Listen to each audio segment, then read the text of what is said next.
시작기도 바치겠습니다. 성부와 성자와 성령 이름으로. 말씀으로 하늘과 땅을 창조하시고 온 우리 얼굴을 성령으로 새롭게 하시는 아버지 하느님 찬미 받으소서. 거룩한 독서를 시작하는 저희 마음을 당신의 성령으로 비추시어 성령의 순결이 가득 서린 성경 말씀 안에서 생명과 빛을 발견하고 당신의 사랑을 온 마음으로 느끼게 하소서. 당신의 말씀은 살아있고 힘이 있사오니 저희를 새 사람으로 바꾸어 주시고 완전한 사람으로 키워 주시리라 믿사옵니다. 아버지와 하나 되는 기쁨에 저희를 초대하시고자 아버지의 참모습을 보여주시고 아버지의 뜻을 가르쳐 주신 우리 주 예수 그리스도를 통하여 비나이다. 아멘. 성부와 성자와 성령 이름으로 아멘. 안녕하셨어요? 네, 오늘 40차와 41차 판관기 내용이고 19번째 강의 시간이네요. 우선 강의록 보시면 판관기는 여호수아가 가나안 땅을 점령하고 분배한 다음부터 사무엘의 영도 아래 왕정이 들어서기까지의 역사를 다루고 있습니다. 그 연대표 간략하게 나와 있는데 주석 성경에 따른 것이고요. 그러니까 기원전 1250년경 모세 그리고 여호수아가 뒤를 잇고 판관들의 시대가 이어지는데 1200년부터 1030년경까지, 그래서 한 170년경 정도. 그런데 이 판관들이 활동한 거를 다 더하면 430년이 돼요. 어디지? 하여간 이따가 나올 텐데, 그래서 이 판관들이 활동한 그 시기를 역사적으로 이렇게 보지는 않습니다. 그 숫자들이 상징하고 있는 바가 있을 거라고 보고요. 그래서 기원전 1000년경 사울, 그래서 다윗이 1010년부터 970년경, 솔로몬이 970년경부터 933년. 그러니까 왕이 다스리는 건 사울부터 시작이 된 거예요. 그러니까 왕이 없이 지내던 이 시기를 이제 얘기하고 있는데요. 강력한 지도력을 발휘하여 일사불란하게 약속의 땅을 점령하고 이스라엘의 12지파를 야훼 신앙 안에서 단결시킨 여호수아 시대는 가고 혼돈 시대가 들어섰습니다. 이 혼돈의 시기는 여호수아기에서 이미 예견되었는데요. 여호수아기의 저자는 땅과 율법의 관계를 보증해서 경고로 발전시켰습니다. 곧 약속의 땅을 차지하기 전에는 율법에 대한 순종이 땅의 소유를 보증하지만 그 땅에 정착하면서부터는 율법에 대한 불순종이 땅의 상실을 가져올 것이라고 경고합니다. 가나안의 토착민들을 완전히 제압한 것으로 묘사하는 여호수아기와는 달리 판관기에서 이스라엘은 가나안 땅의 여러 민족에게 끊임없이 시달리고 그들의 공격을 받습니다. 그러니까 여호수아기는 가나안을 완전히 정복한 걸로 얘기를 하는데 판관기는 그렇지 않은 걸로 묘사하고 있습니다. 두 개가 서로 다른 얘기인데 뭐가 더 역사적 현실에 가까울까요? 네, 아마 판관기가 더 가까울 것으로. 그러니까 여호수아기에는 굉장히 이상적인 어떤 모델을 제시하는 거고요. 그러니까 판관의 의미는 샤파트라는 히브리어 동사와 연결되는데, 샤파트는 법적이거나 행정적인 문제들을 중재하는 권위를 가리킵니다. 하지만 법률 행위에 대한 묘사는 드보라의 경우에만 나타나고요. 판관이라는 명사는 2장 16절에서 19절에서만 사용되고 개별 인물에 대해서는 재판하거나 샤파트, 구원하는 야샤, 여호수아라는 이름에 야샤가 들어가 있는데요. 그래서 재판하거나 구원하는 사람들이라는 두 가지 동사가 사용됩니다. 한편 이건 조금 다른 견해인데 판관이라는 단어는 동사 샤파트의 명사형 쇼페트인데요. 샤파트의 의미는 보통 판결하다, 재판하다를 뜻하지만 통치하다를 의미하는 경우도 많습니다. 그러니까 예전에는 오늘날처럼 그러니까 삼권 분립이 명확하지 않았어요. 그래서 입법, 행정, 사법이 지금은 이렇게 민주주의 사회에서는 구분을 하고 있는데, 예전에는 이렇게 재판하는 사람이 다스리는 판관 포청천 보시면은 개작두를 대령해라 뭐 그러면서 이제 재판을 하는 사람의 권한이 그만큼 센 거죠. 재판하는 사람이 다스리는 거죠. 근데 오늘날은 그렇게 되면 안 될 것 같습니다. 왜 안 되는지는 잘 아실 거라고 생각 들고요. 나아가 판관기는 판관들이 종교적 역할을 했음을 강조합니다.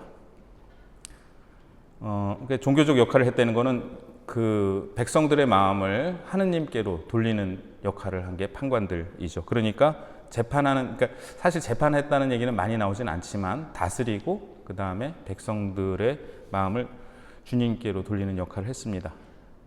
신명기계 역사서들 안에서 왕정이 설립된 이후에 이스라엘이 주님께 충실하지 못했던 주된 책임이 임금에게 돌려지는 데 비해, 그러니까 이거는 뭐냐면 이제 앞으로 열왕기, 이제 사무엘 열왕기를 읽으면 열왕기에는 모든 왕들이 다 나쁘게 평가돼요. 거의 모든 왕들이. 다윗, 요시야 이 정도 빼고는.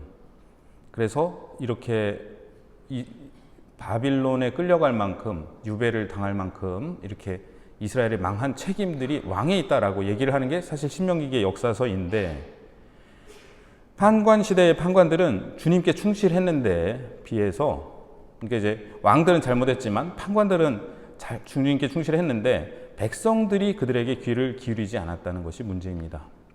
그런 점에서 신명기의 역사서는 이제 판관기도 신명기의 역사서에 포함되니까 판관 시대를 이상적인 시대로 묘사한다고도 볼 수 있어요. 하지만 마지막 부분에서는 당시의 혼란스러운 모습을 기록하면서 이것이 임금이 없다는 데서 기인하는 것으로 지적하고 있어서 왕정의 필요성을 시사하고 있습니다. 그러니까 두 가지 얘기를 다 하고 있는데, 하나는 왕들 때문에 이렇게 우상 숭배를 많이 했고 이스라엘이 망하게 됐다, 그 얘기를 하고 있기도 하고, 또 한편으로는 왕이 없어서 이렇게 혼란스러운 시대가 됐기 때문에 왕이 필요하다, 이 두 가지 얘기를 동시에 하고 있습니다. 판관기에 등장하는 판관은 12명인데요. 그것도 이제 숫자가 좀 이렇게 의도적이고 좀 상징적인 숫자라고 하겠죠. 12지파를 상징하는. 대판관은 6명인데 전쟁 영웅담이 있는 판관들이고요. 소판관이 또 6명이 있는데 전쟁 영웅담이 없습니다.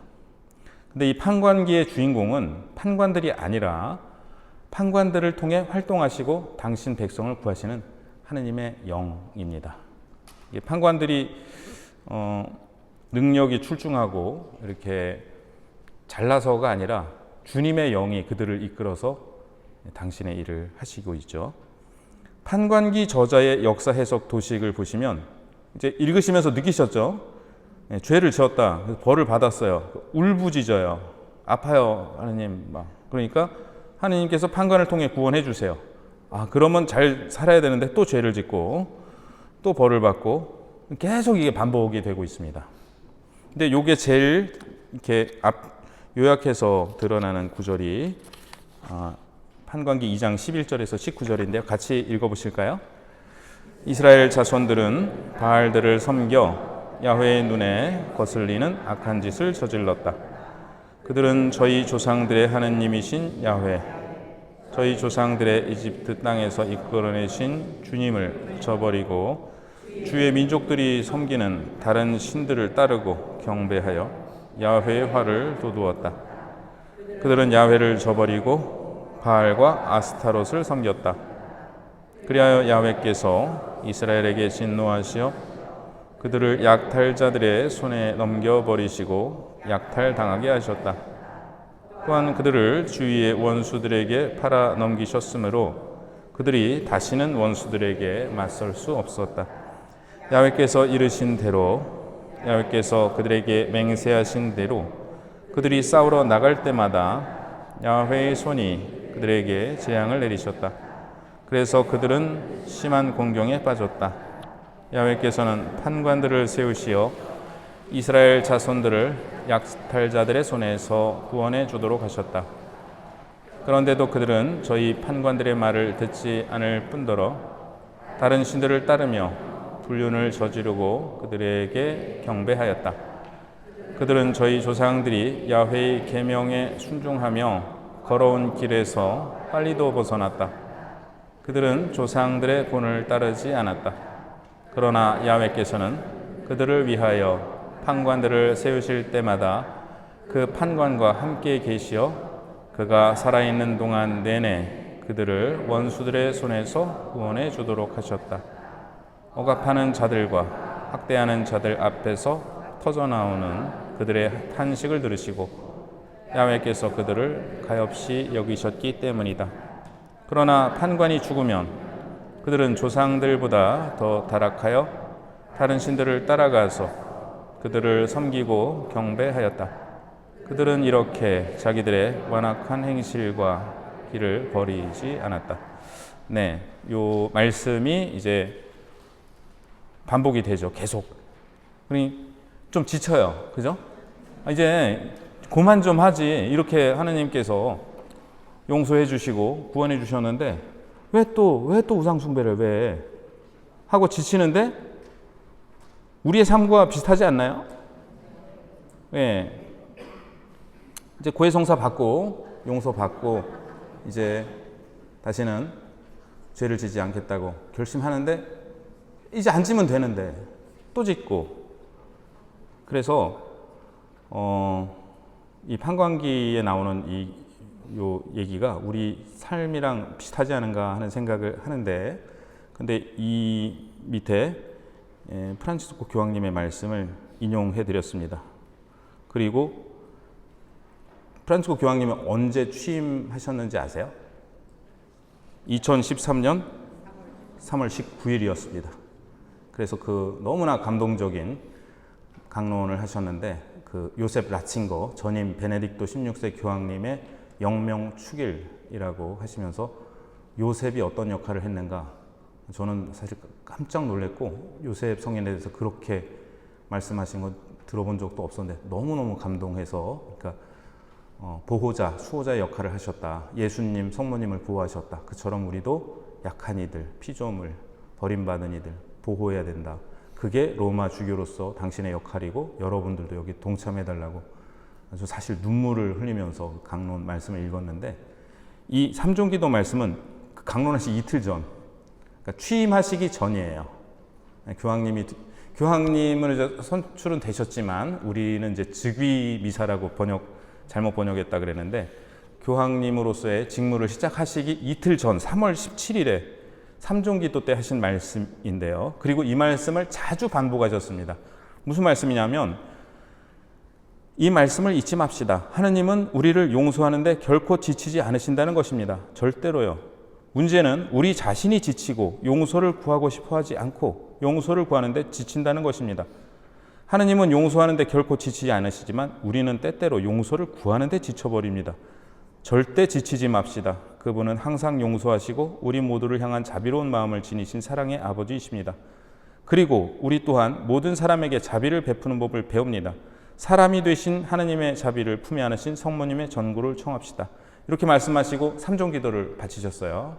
삼종기도 끝나신 다음에 주님께서 여러분을 축복하시고 성모님께서 여러분을 지켜주시기를 바랍니다. 잊지 마십시오. 주님은 용서하는데 지치지 않으십니다. 용서를 구하는데 지치는 것은 바로 우리입니다. 이거 아마 원고에 없는데 덧붙이신 것 같고 좋은 주일 되시고 점심 맛있게 드세요. 이게 교황청에 이렇게 교황님 강론에 써 있습니다. 점심 맛있게 먹으라고. 이렇게 참 교황님이 선출되시고 첫 마디가 보나세라, 좋은 저녁입니다. 이게 일상적인 대화인데 이렇게 서민적이시고 이렇게 우리와 친근하신 그런 말씀이 있으셨나 싶은데 그래서 제가 이제 일부러 넣었는데요. 이 말씀이 굉장히 중요합니다. 하느님은 우리를 용서하는데 지치지 않으시는데 우리가 지친다, 용서 구하는데. 그리고 제가 전에 사순특각 때 말씀을 드렸는데요. 이제 고해성사 하시면서 그런 고민들을 많이 하세요. 맨날 똑같은 죄 짓는다고. 맨날 똑같은 죄 짓고 그래서 제가 그렇게 말씀드렸죠. 맨날 똑같은 죄 지어서 다행이라고. 네? 오늘은 사람 죽이고 내일은 거짓말하고 그 다음날 도둑질하고 그러면은 차라리 맨날 똑같은, 그러니까 내 죄를 합리화하려는 말씀이 아니고 그게 어떤 내가 약한 패턴인 거잖아요. 그래서 늘 약한 부분에 죄를 짓고 거기다 용서를 청하고 내가 그렇게 하느님께 용서 받으면서 살아야 하는 존재라는 거를 깨닫고 살아가는 것 자체가 굉장히 중요하고, 또 덧붙여서 한 가지 말씀 더 드리면 그 도스토예프스키의 까라마조프가의 형제들에 나오는 얘기인데, 어떤 조금 나이 많으신 자매님이 그 조지마 수사, 조지마 맞죠? 졸지마인가? 조지마.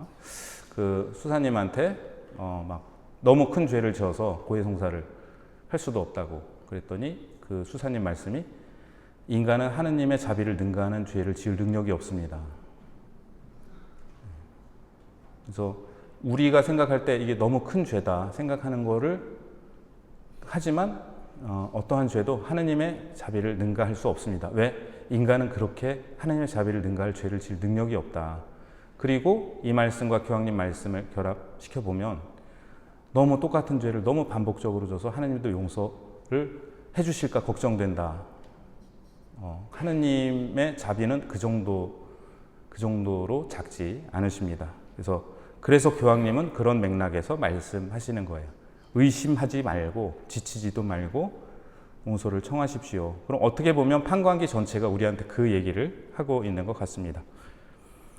판관기 1장 1절에서 3장 6절 가나안 점령의 실상 보시면 여호수아기 13장 1절에서 17절에서 이미 밝힌 대로 가나안 땅에 정복되지 않은 민족들이 아직도 많이 남아 있음을 솔직하게 인정합니다. 완전 정복의 이상과, 저 고등학교 때 참고서였는데 완전 정복 필승하고 불가능은 없다, 뭐 나폴레옹 그림 있고,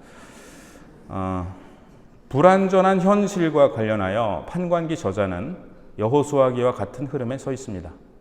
여기서 이제 두 가지 말씀을 정태현 신부님이 하시는데, 첫째, 정복의 이상. 약속된 땅의 완전한 정복을 위해서 이스라엘인들은 흔히 잔혹한 폭력을 동반하는 군사행동을 서슴지 않고 감행했습니다. 폭력의 잔혹성은 유다 지파가 도망치는 아도니 베잭을 어떻게 다뤘는지 잘 드러납니다. 너무 끔찍해서 사실 옮기지를 않았는데요.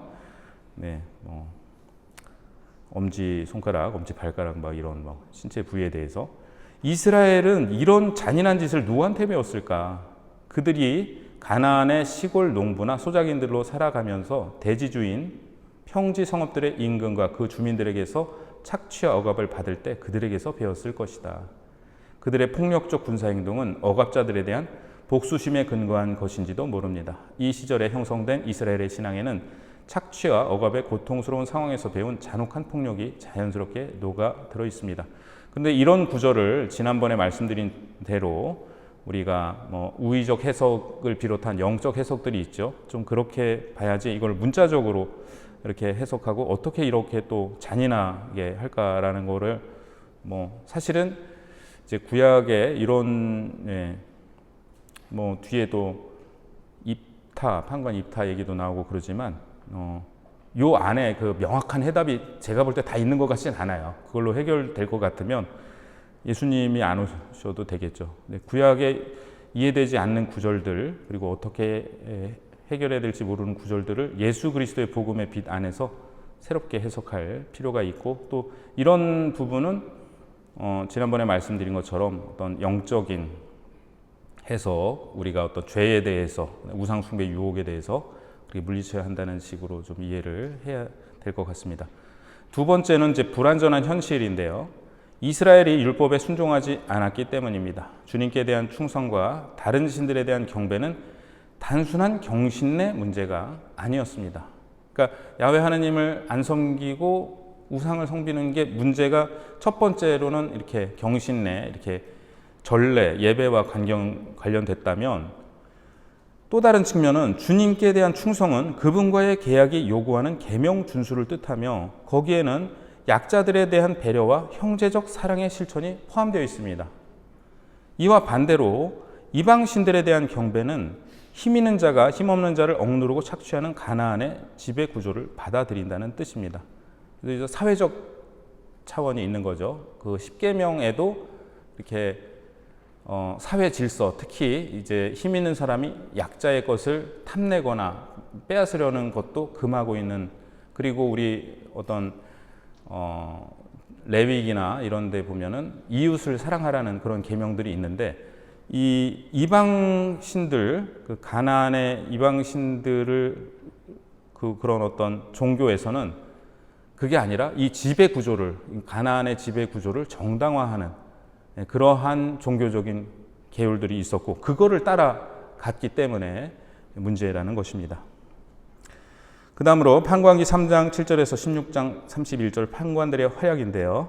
각 판관들이 활동하였다는 횟수를 합치면 410년이 되는데, 아까 판관들의 그 시기는 한 170년 정도라 그랬죠. 그래서 다른 연대사료와 들어맞지 않습니다. 대부분이 편집자들에게서 유래하는 각 판관의 활동 횟수는 나름대로 논리적 근거를 지닌 것 같습니다. 그러나 그 근거를 찾아내서 이야기는 거의 불가능하다고 주석 성경은 말합니다. 판관들의 활동 보면은 이제 12명의 판관인데, 오트니엘, 아람 나하라임 임금, 후산 리스아타임과 무슨 스타벅스 커피 이름 같아요. 대적하고 40년간 평화를 유지했다. 근데 이 40년은 정확한 연대라기보다는 한 세대 동안 평화를 누렸다는 그런 의미고요. 그 다음 에훗, 모압 임금 에글롯을 죽이고 80년간 평화를 유지하고, 삼가르, 필리스티아인 600명을 죽이고 평화를 유지했습니다. 드보라와 야엘, 가나안 임금 야빈의 손에서 이스라엘을 구하였고요. 기드온은 미디안의 억압에서 이스라엘을 구했습니다. 아비멜렉은 하나님께서 선택하신 판관이 아닙니다. 그 다음에 톨라, 야이르, 입타, 입찬, 엘론, 압돈, 삼손. 여기 필리스티아인들이 또 나오는데요. 지금 이스라엘을 팔레스타인이라고 부르잖아요. 이스라엘 땅을. 그 팔레스타인의 어원이 되는 게 필리스티아인들이라고 그러는데요. 근데 거기를 팔레스타인 지역이라고 부르는 이유는 로마 시대 때 이스라엘이라고 부르고 싶지 않아서 필리스티아 사람들 땅이라고, 그래서 팔레스타인이라고 부른다고 그럽니다. 5장에 보면 드보라와 바락의 노래가 나오는데요. 판관기 4장에서 일어난 일을 두고 하나님을 찬양하는 노래입니다. 탈출기 14장에서 바다의 기적을 체험한 이스라엘 백성과 모세가 탈출기 15장에서 하나님을 찬양하는 노래를 부른 것과 같은 구성입니다. 자, 카인족 헤벨의 아내 야엘은 여자들 가운데 가장 복되어라. 요 드보라의 노래에 나오는 구절인데요. 야엘을 찬양하는 노래인데, 이것은 여자들 가운데 가장 복되다. 이거는 루카복음 1장 41절에 어떻게 나오죠? 당신은 여인들 가운데서 가장 복되시며 태중의 아기도 복되십니다. 바로 엘리사벳이 성모님께 드렸던 인사이고, 우리가 성모송 바칠 때 항상 바치는 구절이죠. 여인 중에 복되시며. 그래서 여인들 가운데 복되다는 표현은 구약 성경에 2차례 나오는데요. 드보라가 이스라엘을 괴롭히던 가나안 장수 시스라를 죽인 야엘이 여자들 가운데 가장 복되다라고 노래한 바로 이 구절이고요. 또 다른 구절은 유딧기에서 그대는 이 세상 모든 여인 가운데서 지극히 높으신 하나님께 가장 큰 복을 받은 이라는 표현이 나오는데, 이는 아시리아의 장군 홀로페르네스를 죽인 유딧에게 원로인 우찌야가 한 말입니다. 야엘과 유딧의 용기와 지혜, 결단력이 성모님과 닮았습니다. 야엘과 유딧은 주님의 백성을 괴롭히던 적장들을 죽인 여성들이고, 성모님은 시초부터 인류를 괴롭혀오던 불순명이라는 적장을 물리치신 분입니다. 그렇기에 엘리사벳은 야엘과 유딧에게처럼 성모님께 여인 중에 가장 복되시며 라고 노래합니다. 그러니까 이거는 우리가 성모님 보고 여인 중에 가장 복되시며 태중의 아들 예수님, 또한 이게 어떻게 보면은 예수님 잉태하셨으니까 복되다고 2번 얘기하는 것 같지만 지금 그런 것이 아니라는 말씀이고요. 성모님께서 이 두 여인처럼 당신의 안전이 아니라 하느님의 도구가 되는 길을 택하셨기 때문입니다. 그 다음 이제 기드온 얘기인데요. 판관기 7장 2절에서 8절 기억 같이 읽어보실까요? 야훼께서 기드온에게 말씀하셨다. 내가 거느린 군사들이 너무 많아 내가 미디안을 너희 손에 넘겨줄 수가 없다. 이스라엘이 나를 제쳐놓고 내 손으로 승리하였다 하고 자랑할까 염려된다. 그러니 이제 두렵고 떨리는 자는 돌아가라 하고 군사들에게 직접 말하여라. 기드온이 그렇게 하고 나서 사열해 보니 군사들 가운데서 22,000명이 돌아가고 10,000명이 남았다. 야훼께서 또 기드온에게 말씀하셨다. 군사들이 아직도 너무 많다. 그들을 물가로 데리고 내려가거라. 거기에서 내가 너를 도와 그들을 시험하겠다. 내가 너에게 이 자는 너와 함께 갈 사람이다 하면 그는 너와 함께 갈 수 있다. 그리고 내가 너에게 이 자는 너와 함께 갈 사람이 아니다 하면 그런 자는 누구든지 너와 함께 가서는 안 된다. 기드온이 군사들을 물가로 데리고 내려가니 야훼께서 기드온에게 분부하셨다. 개가 핥듯이 물을 핥는 자는 모두 따로 세워라. 무릎을 꿇고 물을 마시는 자들도 모두 따로 세워라. 그렇게 하였더니 손으로 물을 떠서 입에 대고 혀로 핥는 자들의 수가 300이었고 나머지 군사들은 모두 무릎을 꿇고 물을 마셨다. 야훼께서 기드온에게 말씀하셨다. 나는 물을 핥아먹은 사람 300명으로 너희를 구원하고 미디안을 내 손에 넘겨주겠다. 나머지 군사들은 모두 고향으로 돌아가게 하여라. 그리하여 기드온은 그 군사들이 손에 든 양식과 나팔을 다른 이들이 넘겨받게 한 다음 300명만 남겨놓고 나머지 이스라엘 사람들을 모두 제 손막으로 돌려보냈다. 네, 읽으시면서 이거 궁금하셨어요 혹시? 안 궁금하셨구나. 괜히. 어쨌든 이 말씀의 핵심은 뭐냐면은 그러니까 아니 이렇게 물을 손으로 떠서 핥는 거하고 그냥 물 먹는 거하고 이게 무슨 차이가 있느냐. 주석 성경은 이게 뭘 의미하는지 규명하기 쉽지 않다. 아무튼 이 시험의 의도는 신학적으로서 하느님께서 당신의 일을 수행할 소수의 약한 사람들을 뽑는다는 것이다. 이게 핵심이죠. 그래서 이게 행위가 뭐 중요하다기보다는 어쨌든 그 군사가 많아서 이겼다. 그게 아니라 하느님을 믿고 전쟁에 나갔기 때문에 이겼다. 그렇게 이스라엘 백성들이 깨닫게 하기 위해서 300명만 남겨놓고 이제 돌려보내는 건데, 근데 그 김영선 수녀님의 해설에 보면은 두 손으로 물을 떠서 핥아 마시는 자들은 군사적 자질이 가장 뛰어난 자들이 아니라 물을 마시려고 무기를 내려놓는 전쟁에 참여할 자세가 결여되어 있는 자들, 그러니까 약한 이들을 더 골랐다는. 자, 또 데니엘 블록이라는 판관기 주석서 중에 이분 주석서가 평가가 제일 좋던데요. 이분 얘기는 손으로 물을 떠서 핥는 자들의 손에 미디안을 넘겨주셨다. 이제 손이 계속 나오는 거예요. 그들의 손에 넘겨주셨다.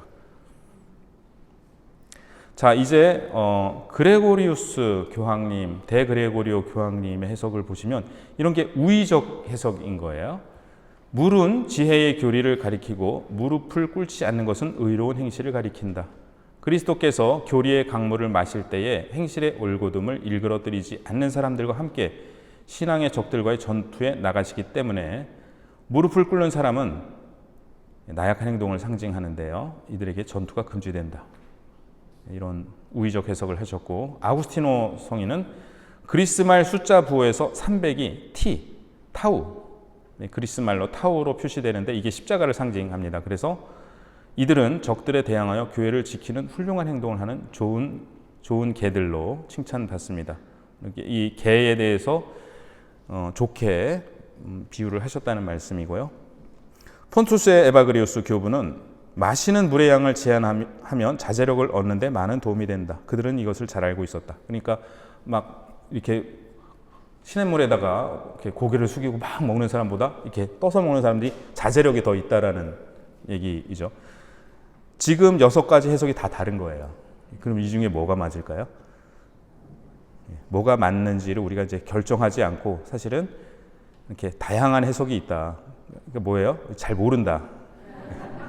잘 모르는 건데, 교부들의 해석은 이게 굉장히 영적인 해석들입니다. 그래서 우리가 이제 요즘에 유행하는 역사 비평 방법으로 성경을 바라보면 교부들의 해석이 좀 말도 안 되는 것처럼 느껴질 때도 있어요. 이거 약간 하지만 다른 관점에서 볼 때 제가 지난 시간에도 말씀드린 영적 의미에서 굉장히 탁월한 해석들을 많이 하시고 사실 교회는 이러한 해석의 영향을 굉장히 많이 받습니다. 예를 들면은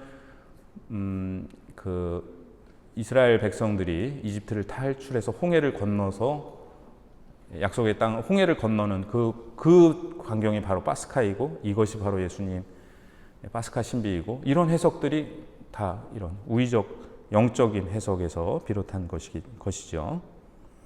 자, 그다음 입타의 딸 이것도 제가 차마 끔찍해서 인용을 안 했는데요.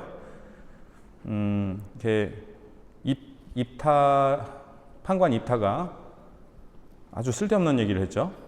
예. 제가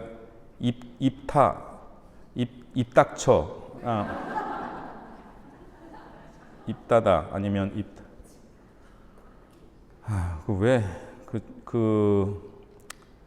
이제 전쟁에서 이기고 돌아오면서 처음 자기를 이렇게 맞으러 나오는 사람을 제물로 바치겠다고.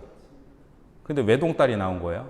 그러니까 하느님께 서원을 했기 때문에 맹세를 했기 때문에 바칠 수밖에 없는 거예요. 그러니까 또 딸은 친구들과 이렇게 마지막으로 시간을 보내고 울면서 이렇게 아버지가 하느님께 한 약속을 지키게 해드리려고 이렇게 됐죠.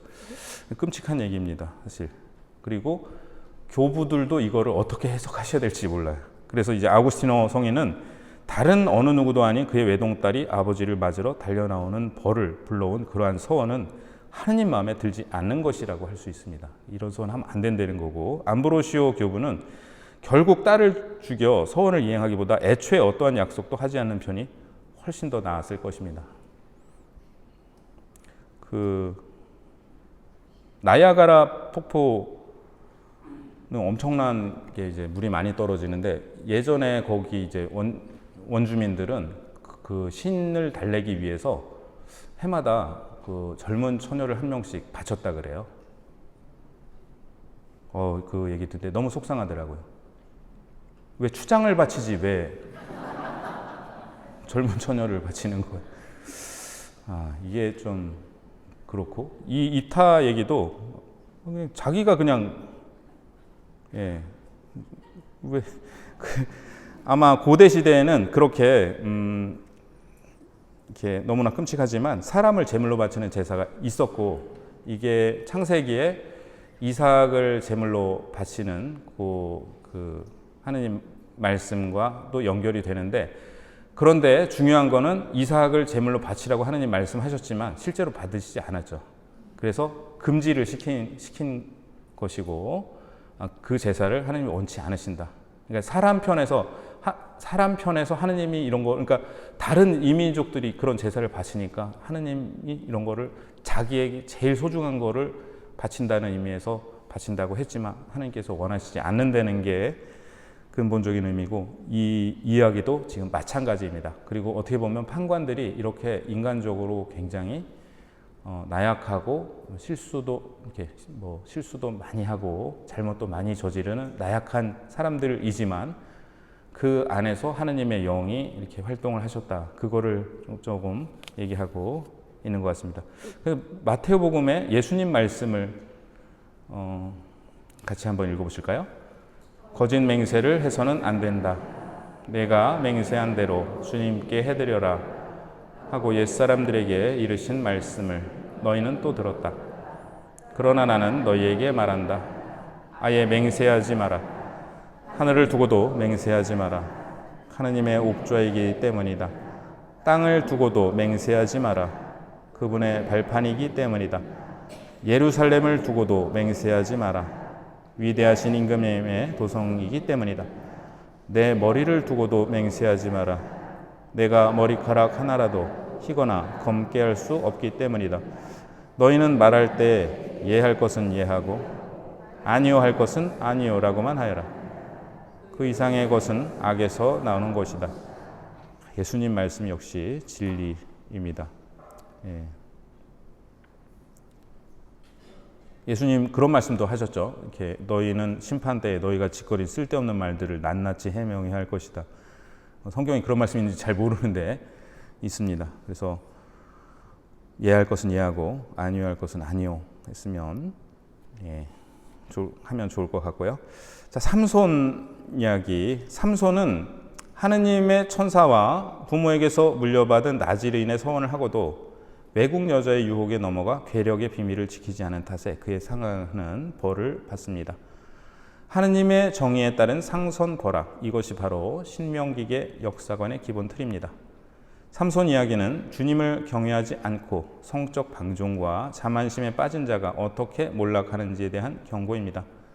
삼손의 경건한 어머니와 대비되는 블레셋의 세 여자는 약속의 땅에서 이스라엘이 극복해야 할 우상 숭배의 유혹을 가리킵니다. 삼손의 비극적 생애는 가나안의 풍상신 숭배 앞에 무방비 상태로 노출된 이스라엘 백성에게 큰 교훈을 줍니다. 부모의 정성스러운 태교와 하느님의 특별한 능력을 받은 삼손도 이교도인들과 어울리면서 잘못된 길로 빠졌는데 하물며 보통 이스라엘인들이야 얼마나 쉽게 무너지겠습니까? 그러니 이 민족들의 종교와 풍속 앞에서 하느님과 결의의 종교 관습을 배반하지 않도록 삼가 언행에 신중할 일이라고 이건 이제 정태현 신부님의 말씀을 인용했습니다. 삼손 영화 어렸을 때 보면은 저는 어렸을 때 그 토요일에 주말의 명화 이렇게 빠빠빠빰 빠빠빠빰 빠라밤 막 이렇게 하면 아버지 어머니 저 동생 4명이서 한 이불을 덮고 그걸 봤어요. 그게 제일 행복했던 순간인 것 같아요. 그렇게 한 입을 덮고 보다가 영화를 끝까지 본 적은 없어요. 무슨 얘기인지도 모르겠고 다만 온 가족이 한 입을 덮고 같이 영화를 보는 것 자체가 행복하다는 생각이 들었는데 누가 그러더라고요. 사람이 제일 행복한 순간에 그게 제일 행복이라는 걸 모른다고. 우리가 지금 이제 살아가고 있는 지금 어느 순간이 가장 또 행복한 또 순간일 수 있는데 그거에 깨어 있으면 좋을 것 같고요. 그때 이렇게 삼손 영화를 보면 어린 나이에도 굉장히 이렇게 감동적이고 좀 슬프기도 하고 또 삼손 이야기는 수많은 미술 음악의 소재가 되었고 생상 오페라 삼손과 데릴라 보면 그대 음성에 내 마음 열리고 이런 오페라 아리아 들어보면 엄청난 또 영감을 준 이야기인데요. 제가 하나 여쭤보고 싶은 게 판관들이 영을 받았잖아요. 영이 들이닥쳤다 이렇게 표현이 되는데 그죠? 근데 우리 지금 성령 강림 대축일 준비하고 있잖아요. 그러면 성령께서 구약에도 오셨네요? 그렇지 않은가요? 구약에 오신 영과 성령 강림 대축일에 오신 영은 다른 영인가요? 같은 영인데 근데 왜 성령 강림 대축일을 따로 지낼까요? 예?